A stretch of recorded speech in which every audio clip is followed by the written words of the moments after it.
হ্যাঁ স্যার বলুন, কখন আমি বোনাস পাবো? বোনাস কেন পাবে তুমি? স্যার আপনিই তো কাল মেসেজ করলেন যে কাল সময় মতো চলে এসো, বোনাস আসবে। বনশাল আসবে, উনি আমাদের নতুন সিইও। তোমাকে ঠিক টাইমে অফিস আসার জন্য বলেছিলাম। তুমি আগে মেসেজটা ঠিক করে পড়তে শেখো তো। তুমি আদৌ শিক্ষিত তো? ওই, আমি রাতকে রাত জেগে এখানে এই জন্য কাজ করিনি যে আপনি আমায় যখন তখন অপমান করবেন। তুমি আবার কখন রাতকে রাত জেগে কাজ করেছো? না, করিনি তো।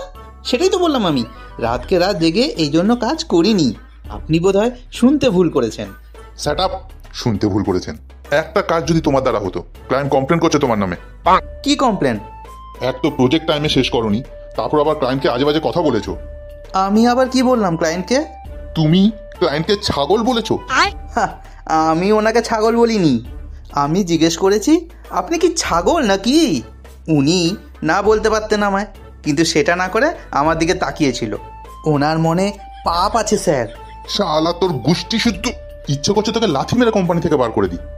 ওই, তোর বাবাও আমাকে এখান থেকে বার করতে পারবে না, বুঝলি? কি বললি তুই? আরে স্যার, কারণ আপনার বাবা তো আর এইচআর নয় না এই কোম্পানির, আপনি এইচআর, তাই আপনিই আমাকে বার করতে পারবেন, সেটাই বলছিলাম। হে ভগবান, আমি কাকে হায়ার করেছি? মেসেজ পড়তে পারে না, ঠিক করে কথা বলতে পারে না, অ্যাটলিস্ট নিজের কাজটা তো ঠিক মতো করো। বেশি চুলকানি। কি বললি? ইভেনচুয়ালি আমি আমার কাজ কমপ্লিট করে দেবো স্যার। আপনি কি শুনলেন? Get out.